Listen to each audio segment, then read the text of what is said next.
I'm sitting here filming this with my phone propped up on a stack of books because I almost talked myself out of making this video about 12 times. And I keep thinking maybe I should wait until I've healed more or figured things out or found better words. But the truth is I'm 35 years old, and I'm tired of waiting until I'm ready, to be honest. Because ready never really comes. So I'm just going to start talking and hope that whoever needs to hear this finds it at the right moment. My name is Emily. I'm American, born and raised in the Midwest.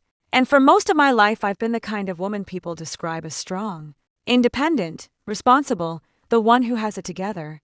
And I used to feel proud of that until I realized that being strong slowly became the reason nobody ever asked me if I was okay. And maybe some of you watching know exactly what I mean when I say that strength can become a prison if you never let yourself be vulnerable. Because people stop seeing you as human and start seeing you as reliable. And I grew up learning how to be reliable very early. My dad left when I was 10, not in some dramatic fight, not with slammed doors, just a quiet leaving that hurt more because there was no clear villain, just a man who slowly faded out of our lives. And my mom did everything she could to keep us afloat. She worked long hours, came home exhausted, still managed to ask me about my day, still apologized for things that were never her fault. And watching her taught me something that stayed with me longer than I realized. It taught me that love often comes with sacrifice and silence, and that if you want to survive, you don't complain. You just keep going. So I became that girl, the one who didn't cause trouble, the one who handled things, the one who didn't cry too loudly. And by the time I was in my 20s, I had fully absorbed this idea that my worth came from how much I could endure without breaking. And when I fell in love for the first time, I fell completely. I believed in the future we talked about late at night, the house, the trips, the life we'd build. And when he left, suddenly, without warning, telling me he needed to find himself, something inside me cracked in a way I didn't have words for back then. But instead of letting myself grieve, I did what I had always done. I swallowed it. I told myself I'd be fine. I threw myself into work, into productivity, into proving that I didn't need anyone. And America loves that story. The woman who turns pain into ambition, heartbreak into success, loneliness into independence. And for a while it worked, at least on the outside. I got the job, the promotions, the praise. People told me I was inspiring. They told me I was doing amazing. But what they didn't see was the way silence followed me home every night.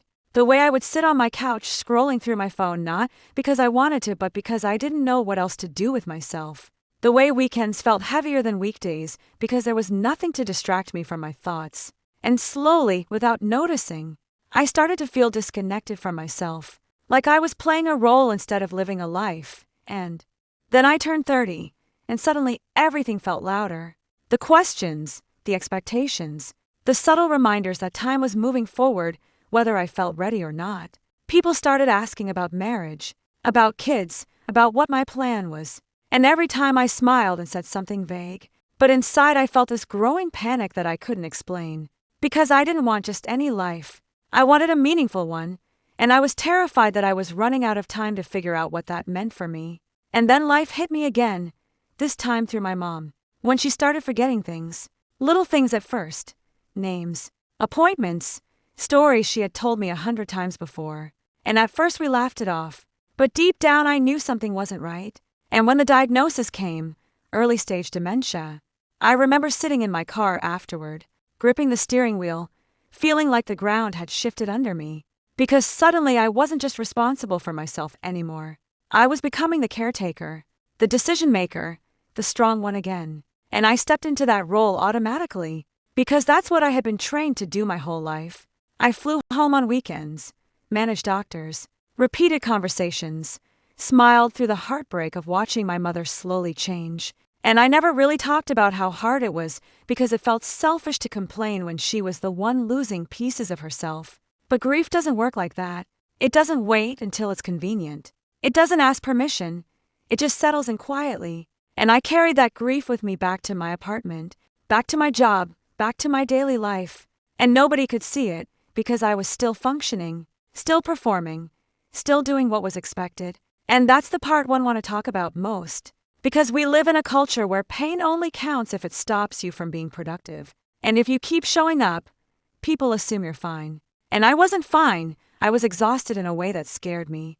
exhausted from being strong, exhausted from being alone, exhausted from pretending that this was the life I had chosen instead of the life I had settled into. And I remember one night very clearly. I was standing in my bathroom. It was late, the lights were too bright, and I looked at myself in the mirror and I didn't feel anything. No pride, no sadness, just emptiness.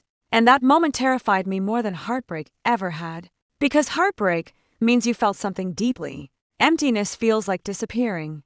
And that was the moment I realized I couldn't keep living on autopilot. I couldn't keep telling myself I was fine when I wasn't. And the change didn't happen overnight. It wasn't dramatic. It didn't come with some big decision or transformation. It started quietly, with me allowing myself to admit that I was lonely without feeling ashamed of it.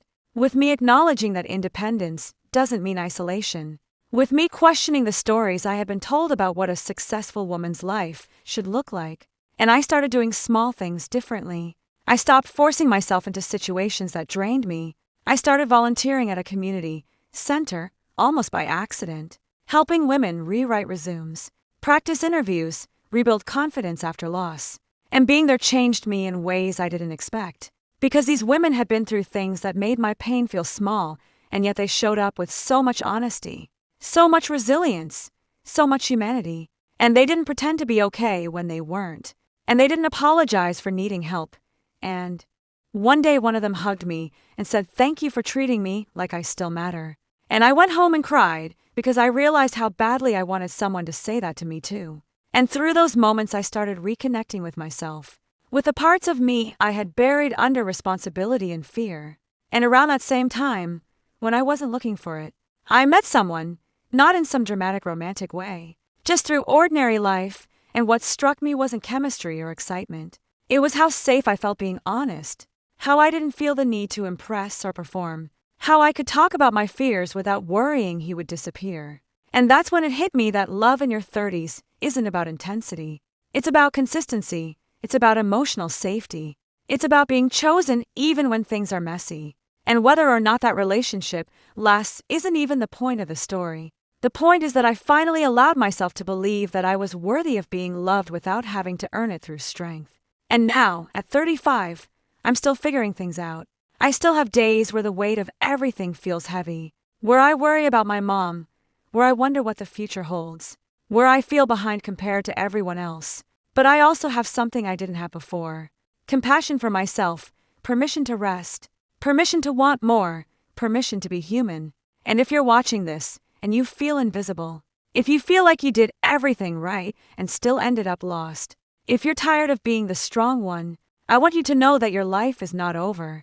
Your story is not late, and you are not broken for wanting connection, for wanting meaning, for wanting to be seen. Sometimes the bravest thing we can do is stop pretending we're okay and start telling the truth. And this video, this moment, this story, is me finally doing that. Not because I have all the answers, but because I'm done being silent. And if my honesty helps even one person feel less alone, then it was worth it.